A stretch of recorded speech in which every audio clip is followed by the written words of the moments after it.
So guys, एक एकदम नया कंसेप्ट लेकर आया हूं आपके लिए, which is known as object oriented programming.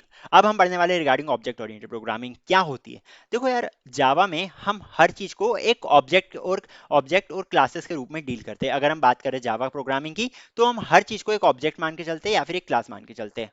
और इसके बारे में मैं आपको ढंग से बता दूंगा, ऑब्जेक्ट्स क्या होते हैं, क्लासेस क्या होते हैं, वगैरह वगैरह। बट आज का अब से हम स्टार्ट करने वाले with object oriented programming. This is the heading that we are going to start with. चलो ठीक है। और बात करता हूँ इसके बारे में, तो इसमें ज़्यादा कोडिंग आपसे नहीं करवाई जाएगी, ना ही ये डीएसए में ज़्यादा काम आने वाले। बट होता क्या है, जब आपके इंटरव्यूज वगैरह होते हैं, तो ऑब्जेक्ट ओरिएंटेड के प्रोग्रामिंग के क्वेश्चंस आपके पास फॉर श्योर आने ही वाले हैं। आपसे पूछने वाले हैं what are four pillar of OOPs, inheritance क्या होता है, पॉलीमॉर्फिज्म क्या होता है, वगैरह वगैरह। इस तरह की चीज़ें आपसे पूछने ही वाले। स्टैटिक कीवर्ड क्या होता है, फाइनल क्या होता है, फाइनल स्टैटिक में डिफरेंस क्या होता है, मल्टीपल इनहेरिटेंस किस टाइप से अप्लाई करते हैं, इंटरफेसेस क्या होता है। इस टाइप के क्वेश्चन हर इंटरव्यू में आने ही आने हैं। सो थ्योरेटिकल लर्निंग के लिए ऑब्जेक्ट ओरिएंटेड प्रोग्रामिंग एक बहुत ही इंपॉर्टेंट कंसेप्ट है। अगर आप बात कर रहे हो, कोई भी कंपनी की बात कर लो यार, इससे क्वेश्चंस पूछे ही जाने हैं अगर आपने बताया है कि मैंने जावा प्रोग्रामिंग करी है तो। ओके, ठीक है। Java programming C plus plus में भी देता है, जावा स्क्रिप्ट में भी देता है, पर अगर आपने प्रोग्रामिंग करी है तो ये चीज तो आपको आना ही चाहिए। चलो ठीक है। अब उसको स्टार्ट करने से पहले हम बात कर लेते हैं थोड़ी सी एक्सेस मॉडिफायर्स के बारे में। क्या होते हैं एक्सेस मॉडिफायर्स? देखो यार, access modifiers define the scope, visibility of class, variables, methods and constructors. ये तो हो गई इसकी डेफिनेशन।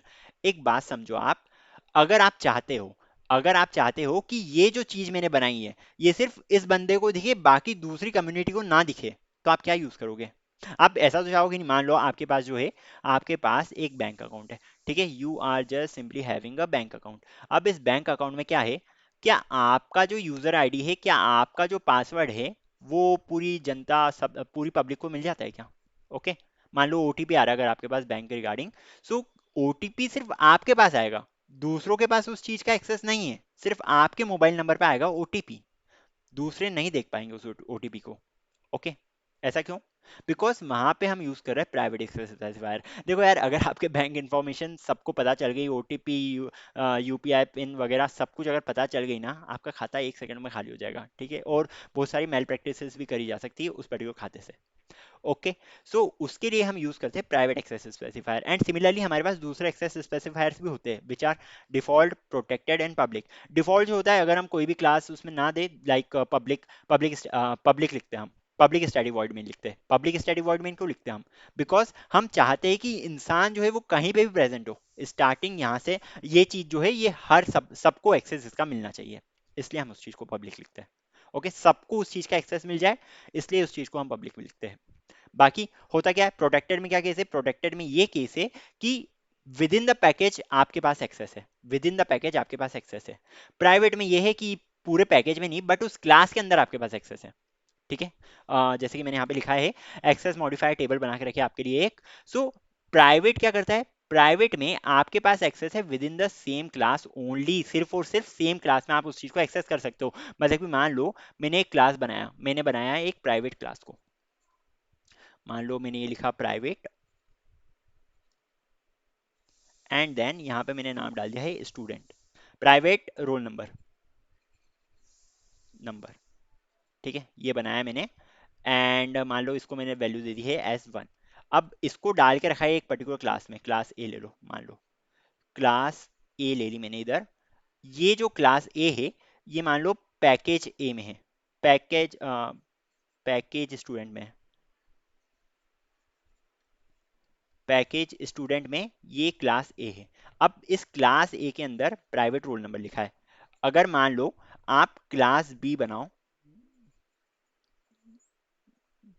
एंड आप इसके अंदर चाहो कि मैं इस रोल नंबर को प्रिंट कर सकूं, तो मैं क्या करूंगा, सिस आउट कर दूंगा मैं इसका रोल नंबर। सो ये जो चीज है ये वर्क नहीं करने वाली है, ठीक है। ये चीज वर्क नहीं करने वाली है, क्योंकि प्राइवेट जो है उसको हम सिर्फ और सिर्फ सेम क्लास में यूज कर सकते हैं, सेम पैकेज में भी यूज नहीं कर सकते। ये देखो, क्लास ए और क्लास बी का पैकेज जो है वो सेम है, पर हम इस पर्टिकुलर चीज को यहाँ पे यूज नहीं कर सकते। सिमिलरली हमारे पास होता है डिफॉल्ट, ठीक है। सिमिलर वे में हमारे पास होता है डिफॉल्ट। डिफॉल्ट को हम सेम पैकेज में यूज कर सकते हैं। अगर आप मान लो यहाँ पे प्राइवेट की जगह क्या देते हैं, यहाँ पे आप प्राइवेट की जगह कुछ भी नहीं देते, ओके। इसका कोई एक्सेस स्पेसिफायर नहीं है, आपने सिंपली इसको इंट रोल नंबर दिया, ठीक है। इसको अगर आप प्राइवेट की जगह इसको सिंपली आप इंट रोल नंबर देते हो या डिफॉल्ट रोल नंबर देते हो।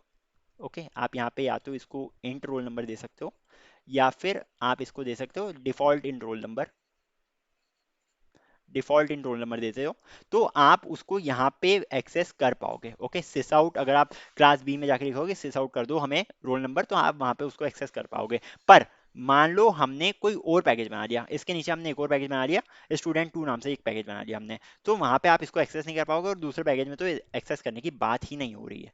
ओके, सिमिलरली अगर आप बात करो प्रोटेक्टेड के बारे में, सो प्रोटेक्टेड में आप सब क्लास में उसको यूज कर सकते हो, मतलब कि उसी पर्टिकुलर फोल्डर में अगर आपके पास कोई दूसरा पैकेज है वहां पे आप उसको यूज कर सकते, सॉरी मतलब हाँ डिफरेंट पैकेज में उसकी सब क्लास में आप उसको यूज कर सकते हो। एंड सिमिलरली, सिमिलरली मैं क्या बोलना चाह रहा हूँ, सिमिलरली अगर आप पब्लिक पब्लिक का यूज करते हो तो पब्लिक के केस में आप उसको यूज कर सकते हो इन अदर पैकेजेस ऑल्सो। यार इस टेबल को याद करके रखना, इस टेबल को एकदम रट लेना, बिकॉज ये चीज बहुत बार पूछी जाती है कि अगर आप एक्सेस एक्सेस स्पेसिफायर्स के बारे में बताओ या एक्सेस मॉडिफायर्स के बारे में बताओ, तो ये चार एक्सेस मॉडिफायर्स होते हैं हमारे पास, public default protected and private. Private के केस में हम सिर्फ सेम क्लास में उसको यूज कर सकते हैं, डिफॉल्ट के केस में उसको सेम पैकेज में भी यूज कर सकते हैं, प्रोटेक्टेड के केस में हम उसको सब class but in different package में भी यूज कर सकते हैं, एंड पब्लिक के केस में हम उसको हर जगह यूज कर सकते हैं। That's a simple thing. So इस चीज का थोड़ा सा ध्यान रख लेना। कुछ की नोट्स, क्लासेस जो है सिर्फ पब्लिक या डिफॉल्ट हो सकती है, classes can only be public और डिफॉल्ट। अगर आप बात करो क्लासेस के बारे में, सो वो या तो पब्लिक होगी या डिफॉल्ट होगी, उसके अलावा कुछ और नहीं हो सकती है। साथ ही साथ मेंबर्स जो फॉर मेंबर्स के लिए, मतलब कि वेरिएबल्स के लिए, मेथड्स के लिए, कंस्ट्रक्टर्स के लिए हम चारों को यूज कर सकते हैं, पब्लिक प्रोटेक्टेड प्राइवेट डिफॉल्ट, चार रो को हम यूज कर सकते हैं। अगर मैं बात करूं वेरिएबल्स के बारे में, अगर मैं बात करूं मेथड्स के बारे में, अगर मैं बात करूं कंस्ट्रक्टर्स के बारे में, तो बेस्ट प्रैक्टिस ये होगी कि हम फील्ड्स के लिए प्राइवेट कीवर्ड यूज करें, प्राइवेट कीवर्ड यूज करें, ताकि बाहर हम उसको एक्सेस ना कर पाए। ओके, प्राइवेट यूज कर लेंगे तो हम उसको क्लास के बाहर यूज नहीं कर पाएंगे। ओके, सिर्फ क्लास में ही वो वैलिड रहता है। एंड साथ ही साथ हम गेटर्स एंड सेटर्स प्रोवाइड करते हैं कंट्रोल्ड एक्सेस के लिए। गेटर्स एंड सेटर्स के बारे में हम डिस्कस करेंगे in the next video. Hope अभी आपको समझ में आ गया होगा एक्सेस मॉडिफायर्स क्या होते हैं, किस टाइप से इसका यूज होता है, वगैरह वगैरह सारी चीजें समझ में आ गई होगी, बिकॉज ये ज्यादातर थ्योरेटिकल कंसेप्ट है, एंड धीरे धीरे हम इन चीजों को जब यूज करेंगे तब आपको समझ में आने लग जाएगा कि ये किस टाइप से यूज हो रहे हैं। ओके, तो यहीं एंड करते हैं इस वीडियो को। Till then see ya, take care and bye bye.